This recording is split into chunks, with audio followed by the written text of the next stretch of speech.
ಆಗಿರುವಂತಹದ್ದು ಯಾವುದೇ ಸ್ವಾಮಿಯಲ್ಲಿ ಅಷ್ಟೇ ಭಕ್ತಿ ಶ್ರದ್ಧೆಯನ್ನು ಇಟ್ಕೊಂಡಿರುವಂತಹವರು ನಮ್ಮ ಈ ಭಾಗದ MLA ಶ್ರೀನಿವಾಸ್ ಅವರು.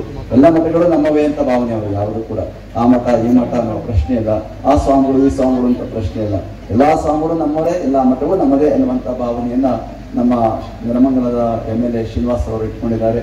ಅವರೆಲ್ಲರೂ ಕೂಡ ಜೊತೆಗೆ ನಮ್ಗೇನು ಕೊಡಕ್ ಕಾಣಕ್ಕಿಲ್ಲ, ನಿಮ್ಗಿದೆ ಇನ್ನ ನೀವು ಮಾತಾಡೋದು. ಮರುಸ್ವಾಮಿ ಹೇಳ್ತಾ ಇದ್ರೆ ಕೋಡ್ ಆಫ್ ಕಂಡಕ್ಟ್ ಅಂದ್ರೆ ಹೋಗಿದ್ದಾರೆ ಅವರು ಮಾತನಾಡೋದು ಅಂದ್ರೆ ರಾಜಕೀಯದ ಯಾವುದೋ ಮಾತನಾಡಬಾರದು. ಇವತ್ತು ಎಲೆಕ್ಷನ್ ಇರೋದ್ರಿಂದ ನಿಮ್ ಜವಾಬ್ದಾರಿ ಜಾಸ್ತಿ ಇದೆ.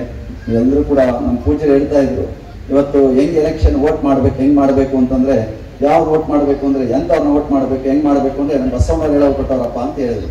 ಬಹಳ ಒಳ್ಳೆಯ ಮಾತುಗಳನ್ನ ಪೂಜೆರು ಹೇಳಿದ್ರು. ಯಾವುದು ಅಂತಂದ್ರೆ ಕಳಬೇಡ ಕೊಲಬೇಡ ಅಂತ ಇದೆಯಲ್ಲ, ಆ ವಚನ ಇಟ್ಕೊಂಡ್ಬಿಟ್ರೆ ಸಾಕಪ್ಪ ಅಂತ ಹೇಳಿದ್ರು. ಕಳ್ಳ ಬೇಡ, ಕೊಲ್ಲ ಬೇಡ, ಸುಳ್ಳೇಳ ಬೇಡ, ಹೊಗಳ್ಕೊಳ್ಳೋ ಬೇಡ, ಏನೋ ಬೇಡ, ನಮಗೆ ದುಡ್ಡು ಕೊಟ್ಟು ಬೇಡ ಕೇಳ್ಕೊಳ್ಳೋರು ಬೇಡ, ಇವೆಲ್ಲ ಬೇಡ ಬೇಡ ಅಂದ್ಕೊಂಡೋಗಿ ಇದನ್ನೇ ನೀವು ಪಾಲನೆ ಮಾಡಿದ್ರೆ ರಾಜ್ಯವೂ ಶುದ್ಧಿ, ದೇಶವೂ ಶುದ್ಧಿ, ಸಂವಿಧಾನವೂ ಸಂರಕ್ಷಣೆ ಆಗುತ್ತೆ ಗಣಪ ಕೂಡಲ ಸಂಗಮ ದೇವ ಅಂತೇಳಿ ಪೂಜ್ಯರು ಹೇಳ್ತಾ ಇದ್ರು.